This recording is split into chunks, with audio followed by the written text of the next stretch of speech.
My name is Glenn Bowers, and I'm with Crimson Lotus Tea. My wife and I founded this business 11 years ago with the specific intent to focus on pu'er tea from Yunnan province. Pu'er tea is the original tea that absolutely captivated my passions. My wife and I have spent the last 11 years trying to find the best pu'er tea that Yunnan has to offer and bring it to a Western audience.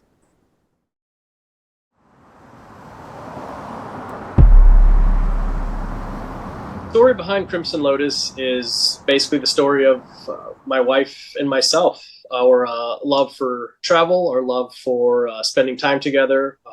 We work hand in hand exclusively and have for years. Every portion of our business is put together by herself and I. My wife's name is Lamudawa. I do all of the front end stuff. She does all the back end stuff. She does a lot of the accounting, financing, and helping with the orders that get shipped from China. We started off very exclusively focusing on pu'er tea. Pu'er is the tea that really captivated my passions in the beginning. We wanted to focus on pu'er tea and in our business exclusively because there's just so much depth in range of flavor and experience possible in pu'er tea that I wasn't finding in other teas. Pu'er tea is a bioregional product. It's very similar to champagne. You can't buy champagne anywhere else except for in Champagne, France. Everything else is sparkling wine.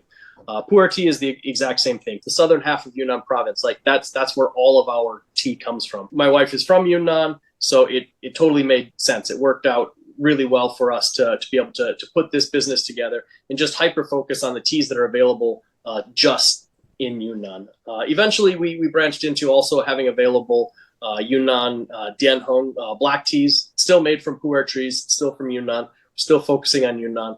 And also now we sell a white tea that also comes from Yunnan. But the real passion was pu'er tea and just showing the American public what was possible with pu'er.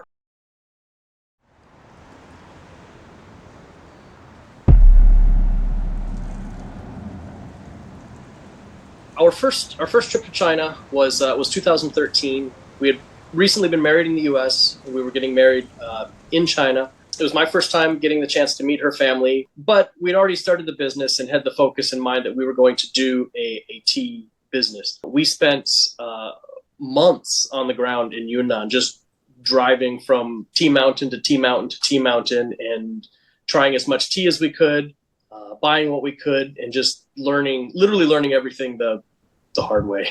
It was a lot of work those first couple of years, but we really wanted our business to focus on literally direct sourcing ourselves. A lot of the farmers that we continue to work with are relationships that we started 11 years ago in person. I mean, I went to their mountain. I stayed in their home. Like I ate with them. They made food for us. I would help them pick and process the teas. I would be there during the production of it. But even still, you have to pay attention to the teas, and you have to pay attention to where they're coming from, and you get a pretty good idea over time of people that are not going to treat you well and people that are. And so we clearly gravitate towards people that we've got a solid working relationship with.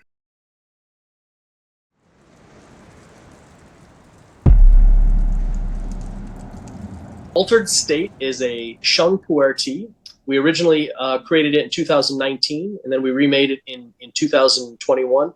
And our focus with making Altered State was focusing specifically on the cha qi, the tea energy reaction that you can get from sheng pu'er. Cha qi, or tea energy, is a difficult thing to describe. The idea is that there is an extra quality in tea that can make you feel really nice. It lines up easily with the traditional Chinese medicine concept of body energy.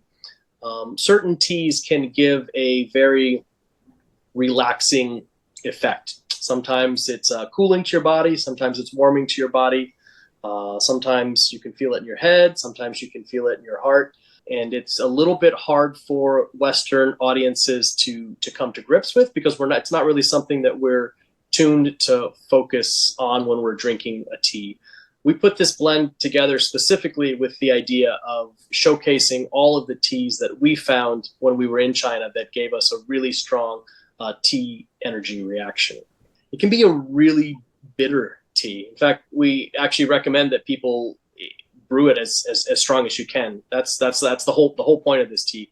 The whole point of this tea is not to really worry about what it tastes like or smells like. Just brew it strong and drink it with friends, and just feel the tea emotionally. Like drink the tea with your heart, not with your mouth. Really see what the tea has to give and where it can take you.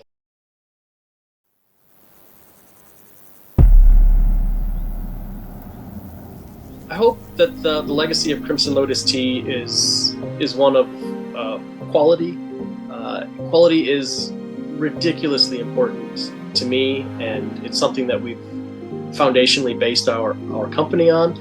I also hope that our legacy is one of education, and specifically showcasing Yunnan province and the people that live there, and the communities that are there, and the people that have been making tea there for more than 1,000 years. It's amazing, like the history of that area, and the culture of tea, and the respect that they have for the tea plants. I want our legacy to be one that has helped to showcase that.